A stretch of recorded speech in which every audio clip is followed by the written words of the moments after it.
Well, I thank William for that very kind introduction. Good afternoon, everyone. I know William as the person who built a pipeline past my house, and I never let him forget about it.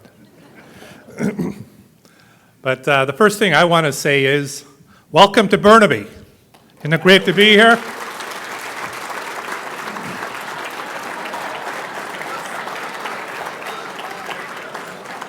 And I just want to start with a shout out to our city's snow crews, who always do a great job, and to remind you what the other side of Burnaby Road looked like.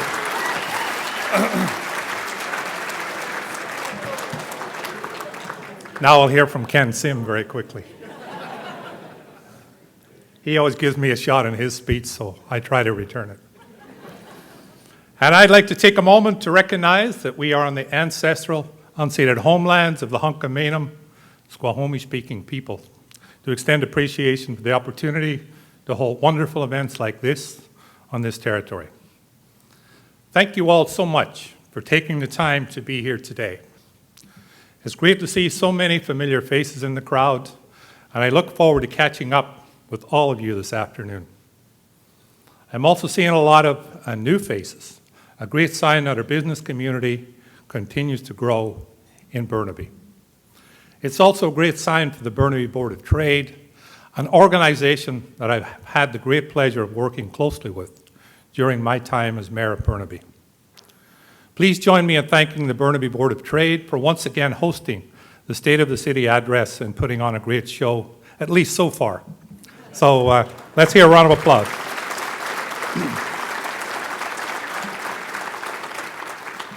We've also got some special guests in attendance I'd like to recognize.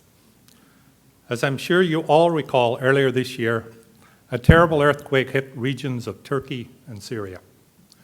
The awful scale is hard to fathom, and I offer my deepest condolences to those who have family or friends who were affected.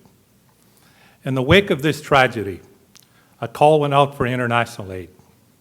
And I'm proud to say Burnaby firefighters, as they always do, answered the call and were the first Canadians on scene who aided in the rescue mission. The Burnaby Urban Search and Rescue Team includes firefighters from Burnaby and one other city. And their training and skills made them indispensable on the ground in Turkey. Shortly after the team arrived, they got to work digging through the rubble to find survivors and aid in the recovery effort. You may have seen them on the news as the team successfully helped locate and rescue a woman who had been trapped under the rubble for days. Their volunteer mission showcased the best of our community on an international stage. And I'd now like to take a moment to really recognize them. And I invite the members of the Burnaby Urban Search and Rescue Team who are here to please stand so we can show our appreciation for your incredible efforts.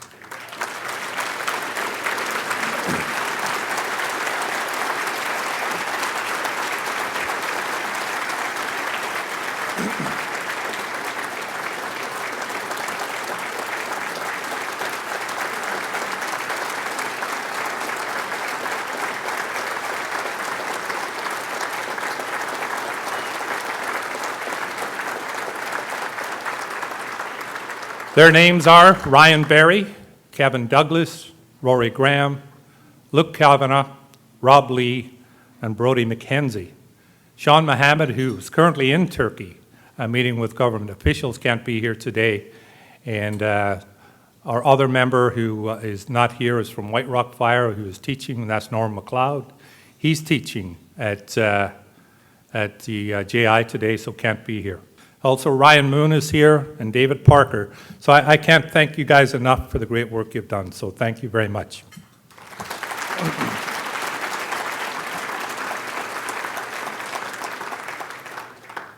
This is now the fourth time that I've been invited to deliver this address, and each time I come back, the speech seems to get a little longer. A few more years like this, and we might have to start serving dinner as well as lunch. I'd like to start by talking about the important work we're doing with the Indigenous nations whose territory we are on today. Just this past weekend, we were up at SFU, as you've heard, to announce a $5 million contribution from the city to the First Peoples Gathering House.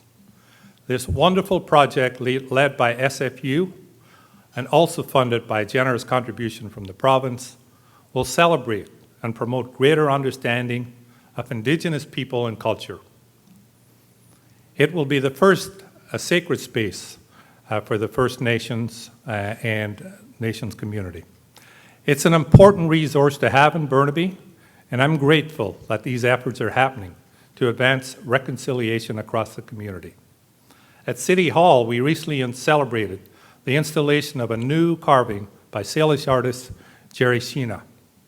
The Spirit of Burnaby, which Sheena created with apprentice Matthew Reed, was commissioned by Burnaby's Bill McCarthy to honor his hometown and the ancestral and unceded territories of the Tsleil-Waututh, Squamish, Musqueam, and Coquitlam First Nations.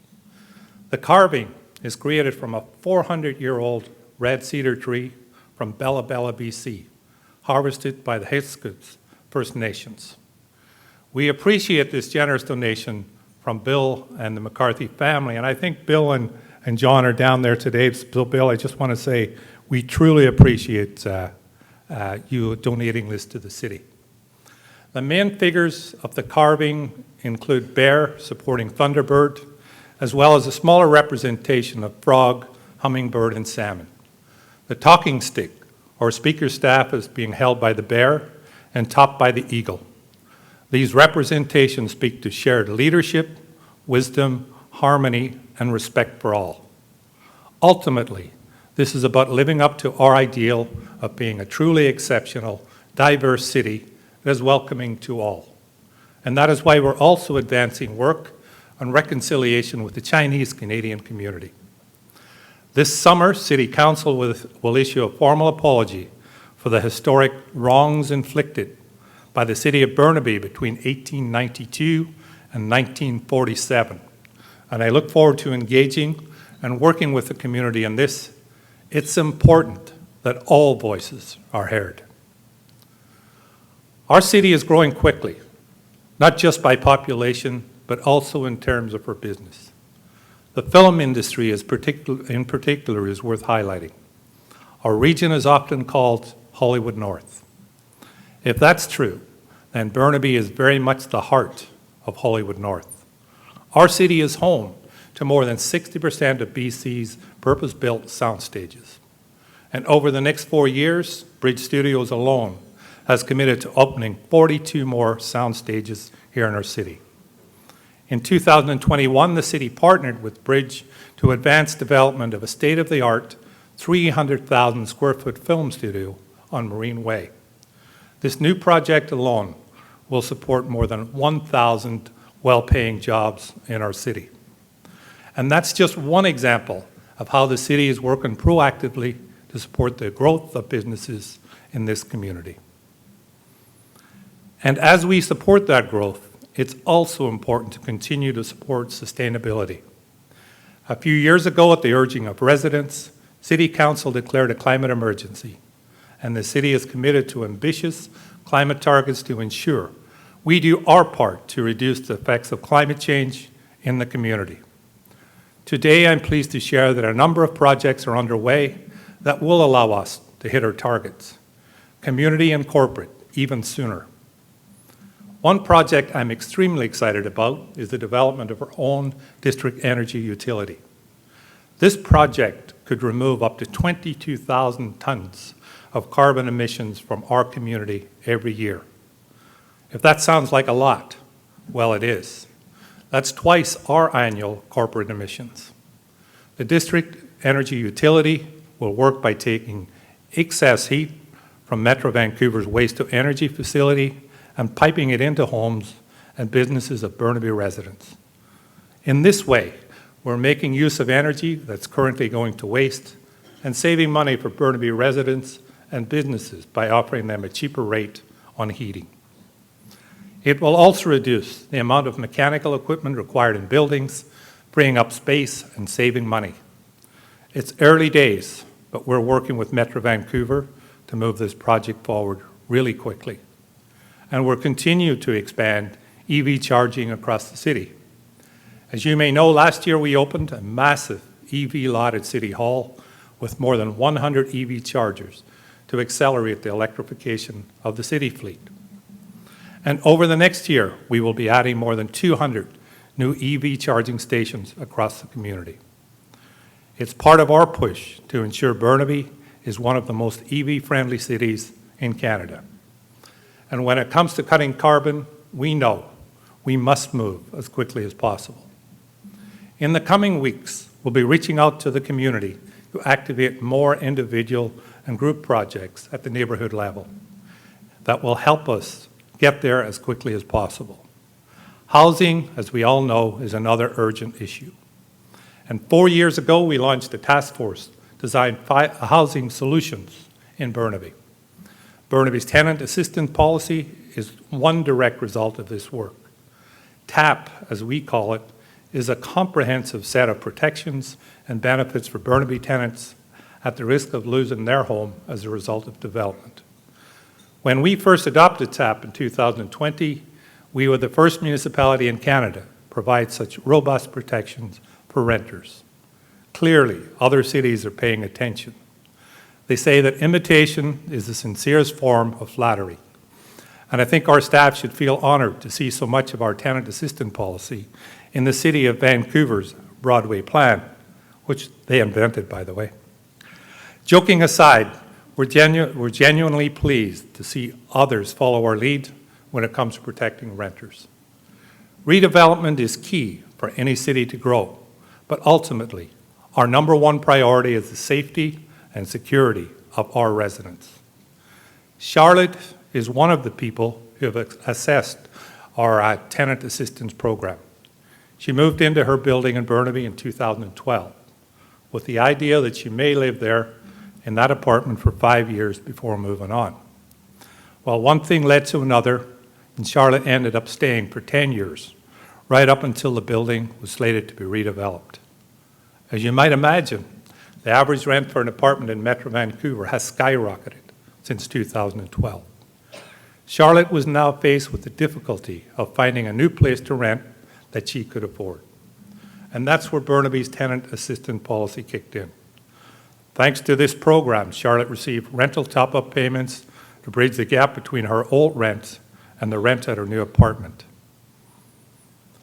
Moving everything you own from one place to another can also be a stressful experience. And again, this is where the tenant assistant helped out.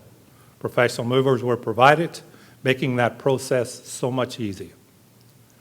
Charlotte is in a new place now, and once her building is complete, she'll have the option to return to the new building at the same rent she was paying before the move. I'm grateful that Charlotte shared her story with us. It's encouraging to hear that our policy is making a tangible difference in people's lives. After all, that's why we're here, for people. But we also recognize that protections alone won't be enough to solve the housing crisis. We also need to ensure that our city is set up in a way that encourages developers to choose Burnaby for their projects. That was a key pillar of the work we accomplished with the Mayor's Task Force, bringing developers on board to ensure their needs were also addressed. And I'm pleased to share that in this respect, our approach is generating incredible results for Burnaby.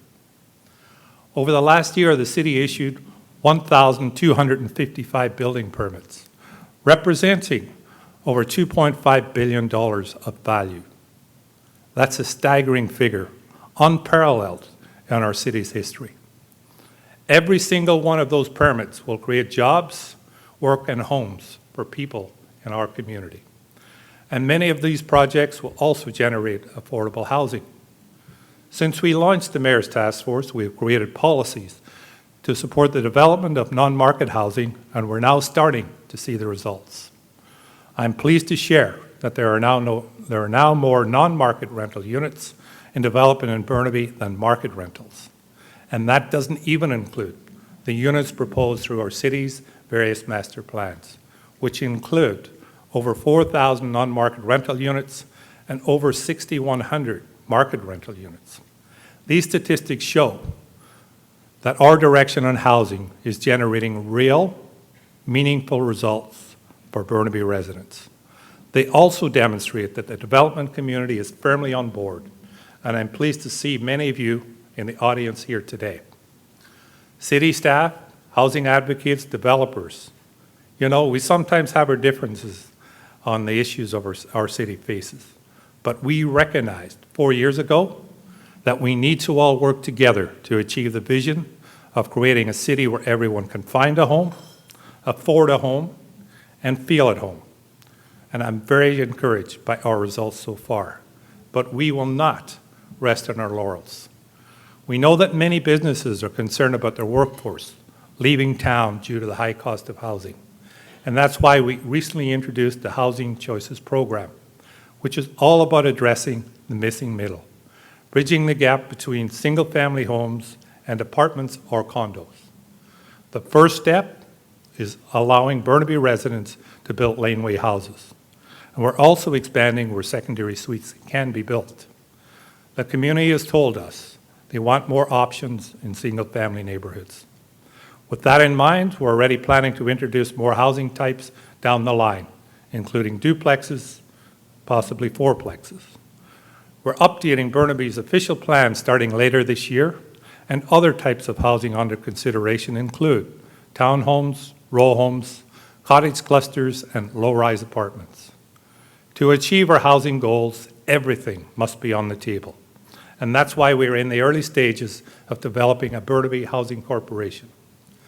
More affordable housing needs to be built in Burnaby, and faster. A housing corporation would ensure residents benefit from one of the city's greatest assets, our land holdings.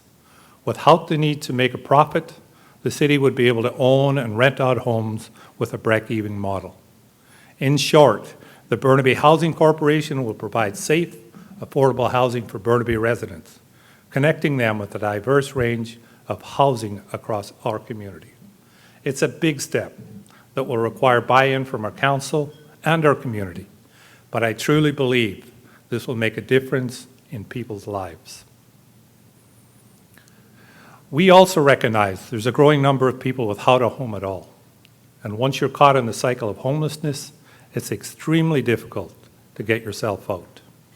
I'm proud of the partnerships we have made with BC Housing and non-market housing providers to create homes for people experiencing homelessness. But it's clear more needs to be done. And that's why Council is launching the Mayor's Task Force on all unsheltered community members by bringing together nonprofits, residents, academic experts, and industry leaders, as well as individuals with a lived experience of homelessness. We'll seek solutions to our residents who are most in need. I'll be joined by Councillors Maita Santiago and Daniel Tatro as we look forward to sharing more about this soon. We're also making bold steps to transform the way we travel in our community to make it easier, safer, and more enjoyable to get around. This year, we've got some major projects to enhance Burnaby's cycling network. In North Burnaby, we're partnering with the federal government to upgrade our east-west cycling corridor from Boundary Road all the way to SFU. And once complete, cyclists of all ages and abilities will be able to ride safely along this 9-kilometer route. We know how important this route is for people, and that's why we're moving quickly to get this project completed by 2026. We're also making big cycling improvements in the Edmonds area. Using our rapid implication method, we can install upgrades in a matter of days or weeks. This gives the community a chance to see these new bike routes in action and give feedback about how well they work. This approach has been successful elsewhere in the city. I'm a big fan of this method, particularly because it helps dispel the myth that cities can't move quickly to get things done. The reality is we must act fast and make bold moves. Our goal is to have 3/4 of all trips made by transit and active transportation by 2050, no small feat. To achieve this, it's imperative that we build the infrastructure we need now. Which brings me to the next project I'd like to highlight, the pedestrian cyclist overpass over Highway 1. And for too long, Highway 1 has divided our city preventing residents, visitors, and commuters from accessing some of our finest cultural, recreation, and park destinations on foot or by bike. Input from Burnaby residents was key to shaping this project, and we have confirmed a location between Glencairn Drive and Claude Avenue. Once complete, this overpass will serve as a key link in a citywide, safe, active transportation network.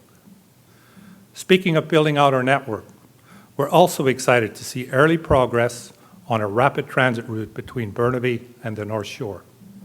This was identified as a priority project for TransLink when I, along with other Metro Vancouver mayors, put together the Transportation 2050 document. Burnaby is fortunate to have a number of rapid transit stations, but this project will fill a significant gap in our system. The Metrotown to Park Royal connections over the Second Narrows would link some of the fastest growing neighbourhoods in Metro Vancouver. It's still in the early stages, but I can tell you that my priority is to advocate for a true rapid transit connection by rail, if possible, and one that does not disrupt the neighbourhoods that make North Burnaby so special. Last year, we approved the most ambitious capital plan in our city's history. Over the next 5 years, we will invest more than $900 million to complete an unprecedented number of new facilities. And we'll accomplish this without incurring any debt, using our reserves to fund construction of these projects that will serve our growing community for generations to come. And this summer, we will open Rosemary Brown Arena in South Burnaby. I've seen this facility, and it is truly stunning. At Burnaby Lake, we break ground later this year on a facility to replace the aging C.G. Brown Memorial Pool and Burnaby Lake Arena. The new Burnaby Lake Aquatic and Arena facility will be among the finest facilities in our region. And at Lougheed Town Centre, one of our fastest growing areas in Burnaby, we'll break ground in a new Cameron Community Centre and library. And in Capitol Hill, we will soon build a new Confederation Park Community Centre.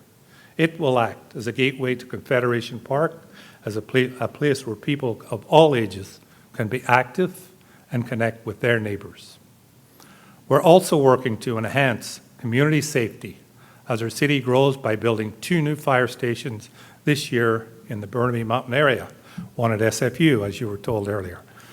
We have also recently completed construction on a new public works yard at 5780 Laurel Street. One great feature of this new facility that is built to post-disaster seismic standards and is home to our Emergency Operations Centre to ensure we always ready to respond to any emergency in Burnaby. We will also soon begin discussions about the future of City Hall. Our current facilities are aging. City Hall was built in 1955 and is nearing the end of its service life. It has some major challenges that we need to address. The building does not meet today's seismic standards, and we owe it to our staff and the public to address this deficiency as quickly as possible. Burnaby has drastically changed since the 1950s, and we need a City Hall that responds to the customer service needs of our public as well as the needs of our staff. I'm proud of the work we do every day, and I think we're extremely fortunate to have talented, capable staff who deliver programs and services to residents on a regular basis. But in talking with folks, I know there are times when we miss the mark on our customer service. And in talking with staff, I know they can be frustrated because they want to deliver excellent service, but there are obstacles in the way. We've asked ourselves about how we can make it easier for folks to access the basic services, bills, and payments they need from the city. Last summer, we retained KPMG to conduct a review of our development and approvals processes. We received 18 recommendations to make it easier for people looking to build in Burnaby. And we have already started acting on these recommendations and have already made changes to the permit process for single-family and two-family homes. It's not the kind of work that grabs headlines, but as the people in this room understand, delays can cause a business plenty of money. In the coming months, we'll also launch a new customer service center at the city. We want to make it easier for residents to get the information they need and to do their business with us.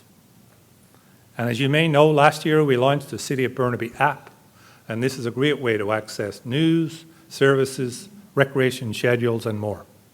It's all part of a much deeper customer service focus that is a priority for me, for council, and I know it's certainly a priority for our staff. I know we've covered a lot of ground today, a lot of important projects, so I'd like to wind things up by sharing a little about a project that I am so excited about. Today, I'd like to share our vision to transform the BC Parkway into the most exciting active transportation corridor in Canada. And I think you might especially enjoy this next section because you get a break from listening to me talk to you from the podium. Have a look at the video. Great cities are all about great spaces. Burnaby's got a few. And as Burnaby grows as a great urban centre, we also need great urban spaces where people can gather. City Council has a vision to create a completely unique space within our city that combines two of the city's great strengths, our iconic green spaces and our vibrant urban centre. Today, the BC Parkway is a critical east-west connection for walking, cycling, and of course, rapid transit. But it falls far short of its potential of being a great urban space in the heart of Burnaby's downtown. What if we transformed this section of the BC Parkway into a truly special place? What if we saw it in a whole new way and reimagined it as an urban space that fulfills the needs of residents, of neighborhoods, and our city? We believe the BC Parkway can be more than a utility corridor with a path. Instead, imagine it as an extension of Central Park, an exciting linear park that runs through the heart of Metrotown all the way to Royal Oak Station. We have an opportunity to transform this corridor into a destination unto itself, a vibrant place with nature, recreation, arts and culture, places to gather, socialize, and recharge. Burnaby's true downtown is already taking shape. New developments are helping to spark the evolution of this neighborhood as a destination to work, to play, to shop both day and night, following the vision outlined in the Metrotown Downtown Plan. Our vision is for the BC Parkway to reflect the spirit of our community, highlighting the diversity of Burnaby and the incredible vibrant array of activities and culture available in our city. From public art installations to recreation opportunities, to spaces for people to lounge, relax, and grab a bite to eat, or even unleash your own creative genius. We've already seen a glimpse of its potential, how this area can generate buzz. You'd know what I'm talking about if you were there for the incredible street party for Canada Day in 2022. And as we upgrade the BC Parkway, the party is only going to get bigger. I can't wait to share more news about this project in the coming months, and I hope this preview has you as excited as we are.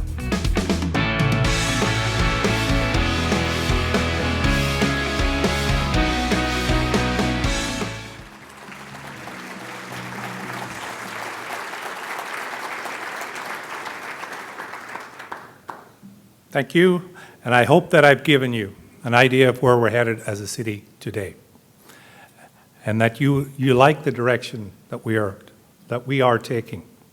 On a personal note, I want to thank the Burnaby Board of Trade, their staff, and their members for all you do to build our community over the years.